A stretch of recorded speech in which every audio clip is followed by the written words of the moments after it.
دي حلقة تحاليل، دي حلقة تحاليل من تاني. بسرعة بقى ندخل في الموضوع، يلا في السخان تحاليل. هنقول المفيد في قصة التحاليل من تاني، وهنقول تحليل بروتين بار زيرو وايه اللي حصل في الامارات لما حللناه مرتين، وهنحكي ليه حللناه مرتين، وهنوري بالفيديوهات والصور كابتن بسيوني وهو بيسلم التحليل بنفسه، لان كابتن بسيوني هو اللي سلم العينات ووداها مرتين. هنحكي كل ده في حلقة النهارده واكثر، فانتظروا كونوا معنا.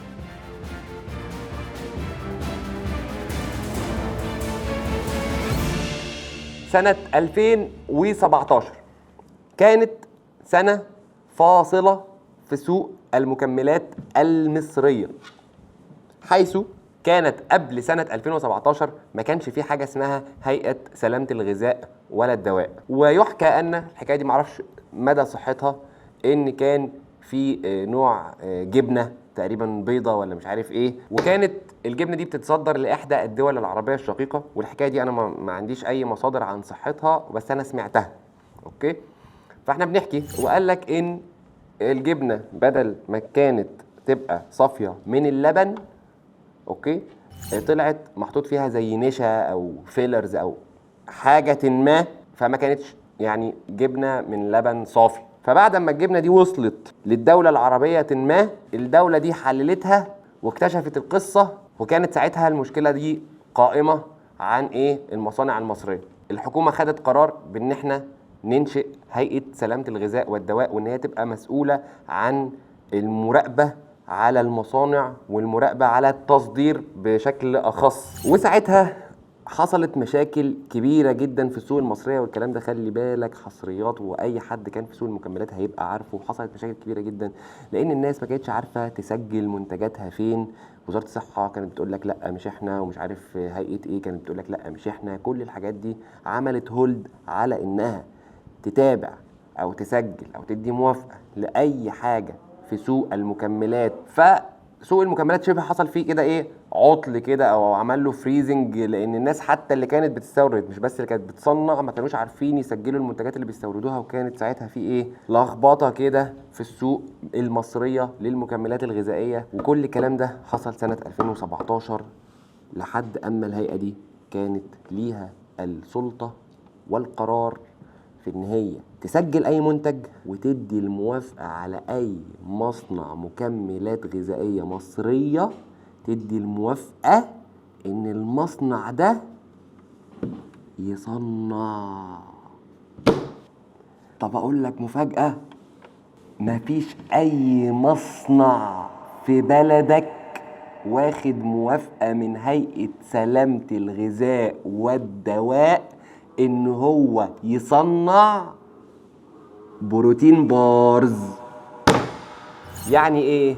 يعني حضرتك كل البروتين بارز اللي في بلدك وصناعة بلدك خارجة من مصنع غير موثق وغير مدرج في القائمة البيضاء لهيئة سلامة الغذاء والدواء. وده على عكس مكملات الواي بروتين، في منها من مصانع واخدة الموافقة.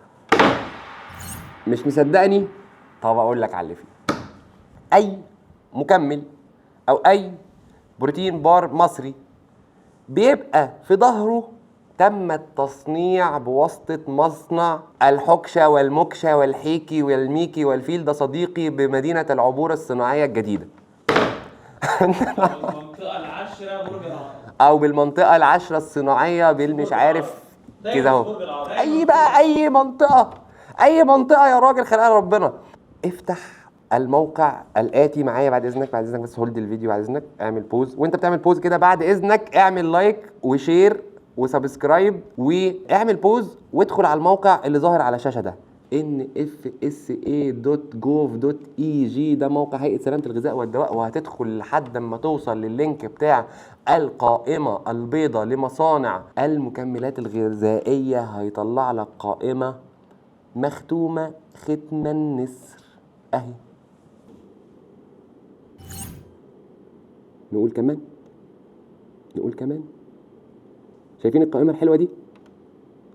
دي القائمة اللي حضرتك مسموح ليها ان هي تصنع مكملات غذائية، ومكتوب فوق قائمة المنشآت المرخصة والمعتمدة من قبل وزارة الصحة والسكان، وتم تسجيلها لدى الهيئة القومية لسلامة الغذاء لإنتاج المكملات الغذائية حتى تاريخ 15/11/2022، وطبعا دي بتجدد سنويا. وعلى رأس القائمة شركة بانكس فارما، 2 الشركة الوطنية للصناعات الدوائية، نابكو فارما، الإسراء فارماسيوتيكال أوبتما، دلتا جراند فارما، شركات شركات شركات شركات شركات. تخيل معايا ان مفيش شركة بتصنع بروتين بار ودور ورايا على الكلام ده اسمها مدرك في الشركات دي. مش بس كده، ده في بعض الشركات اللي بتعمل واي بروتين مصنعها برضو في مصانع تحت بير سلم الحاج عبده، وبيصنعوا على باب الله. اذا لما تيجي تشتري مكمل لوكال براند مصنوع في مصر وفي حاجات كتيره محترمه، كل اللي عليك انك تعرف اسم المصنع، تفتح nfsa.gov.eg وتروح باصص على اسم المصنع مطابق لاي اسم من اسامي المصانع دي ولا لا. طيب هل معنى ده ان كل المصانع اللي بتصنع بدون علم هيئة سلامة الغذاء مضروبة؟ لا، مش شرط تبقى مضروبة، ولكن بنسبة كبيرة مشكوك فيها، يعني مش تحت الرقابة الحكومية. فقد يكون استصعب الإجراءات بتاعة التسجيل وما قدرش يعملها، أو لسه، لأن إجراءات التسجيل دي عرفت إن هي بتاخد 2 وقصص كبيرة كده، وخد الطريق السهل، قال لك خلاص هنزل المنتج وبيع في الكتيمي ومحدش بيدور. وخصوصا احنا في عصر الاي كوميرس، يعني ممكن اعمل لك موقع وبيع المنتج واعمل له تسويق ودور ورايا بقى، يعني محدش هيلاقيه لو في محل ولا في حاجه. هو اي كوميرس، تجاره الكترونيه بتتباع عن مواقع وسوشيال ميديا والكلام ده كله، وما يبقاش لسه متسجل.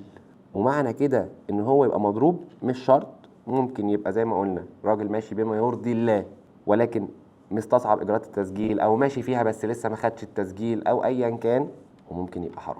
والنهارده وبعد فيديو تحليل البروتين بارز اللي قلنا فيه على بروتين بار زيرو انه مضروب، وبعد فتره طويله وقسما بالله بدون اي تواصل مع اي حد من شركات زيرو ويشهدوا عليا، ولا اعرفهم ولا يعرفوني ولا اي حاجه، ولا حد دلوقتي حتى تواصلت معاهم، خدت عينه عشوائيه من مده طويله ورحت رايح باعتها للكابتن احمد بسيوني في الامارات، وقلت له عينها لي في معمل هناك. خدتها بنفسي، شريتها بنفسي وبعتها له.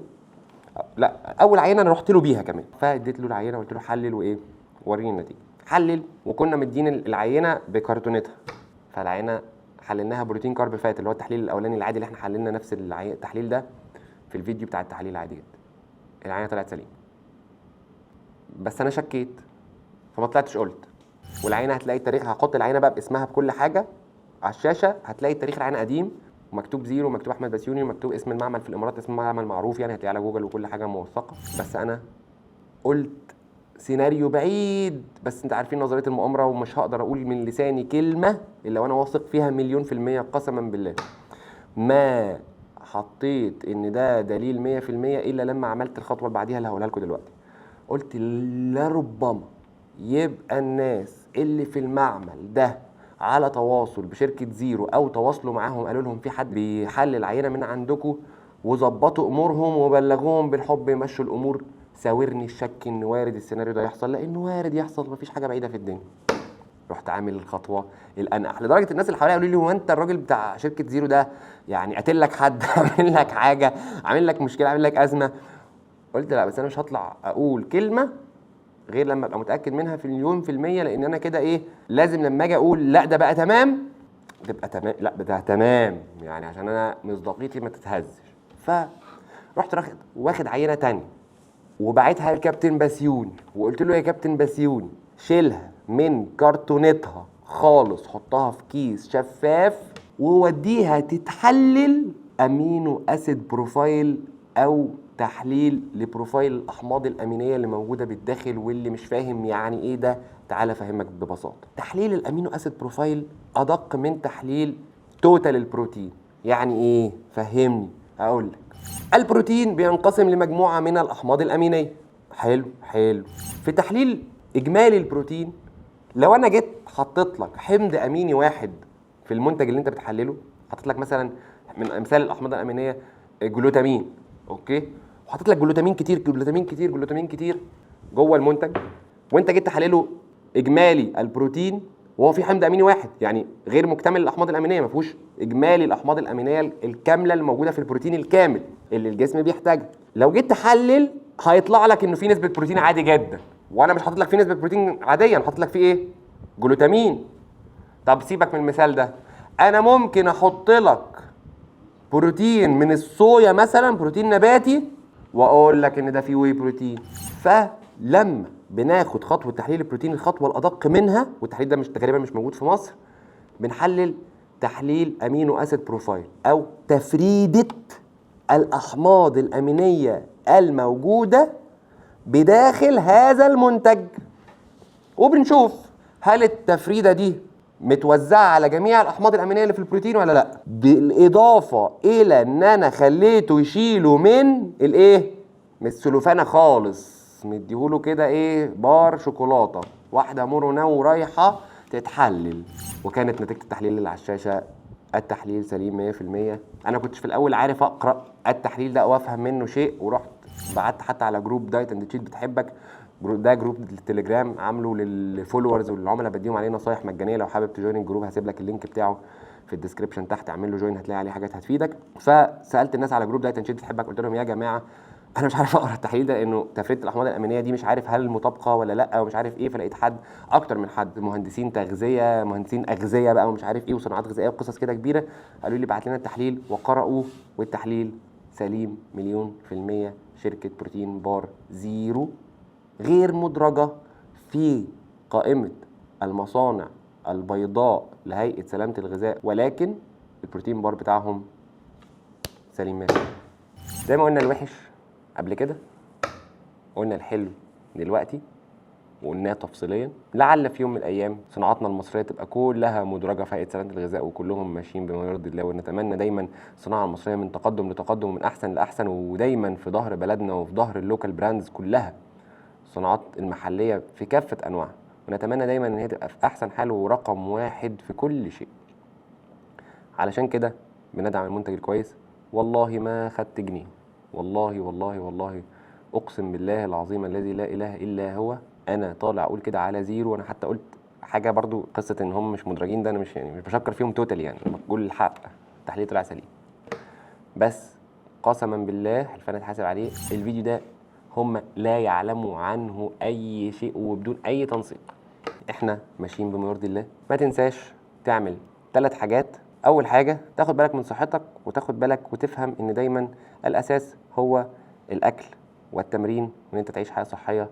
صحتك مش لعبه، وما تقدرش تبلبع وتاخد حاجات على الفاضي وعلى المليان. ولو عايز ان احنا نساعدك في ان انت توصل لاحسن نسخه من جسمك بنظام غذائي وبنظام تدريبي، ادخل على موقعنا او اشترك من خلال نمره الواتساب اللي ظاهره على الشاشه، وهنعمل حاجه قويه مع بعض والله بدون مكملات، زي الناس اللي طالعه قدامك دي. تحولات طبيعي 100% بدون حتى مكملات في بعض الاحيان. الناس اللي عمل عضلات واللي خس وعمل عضلات، بنات واولاد في كافه الاصناف، فده عادي جدا انك تعمل. طيب انت محتاج بقى تجيب كرياتين، محتاج تكمل احتياجك من البروتين، من كلام من ده، موقع سبورتر، ادخل على موقع sporter.com، انشئ حساب جديد، ثم استخدم كود خصم DC10. واوصيكم لو انتم في الامارات او في السعوديه، استخدم المنتجات تصنيع سبورتر، التيست بتاعها تحفه، هعمل عليه ريفيو قوي جدا. منتجات اللي هي تصنيع شركه سبورتر نفسها، اللي هي على موقع سبورتر ولكن تصنيع سبورتر، منتجات تحفه. استخدم كود خصم DC10 هتاخد خصم اضافي، بس لازم تبقى مسجل حساب. ولو انت في مصر برضه تقدر تشتري من على سبورتر. واشوفكم في حلقه جديده، ويلا نعمل حاجه قويه مع بعض.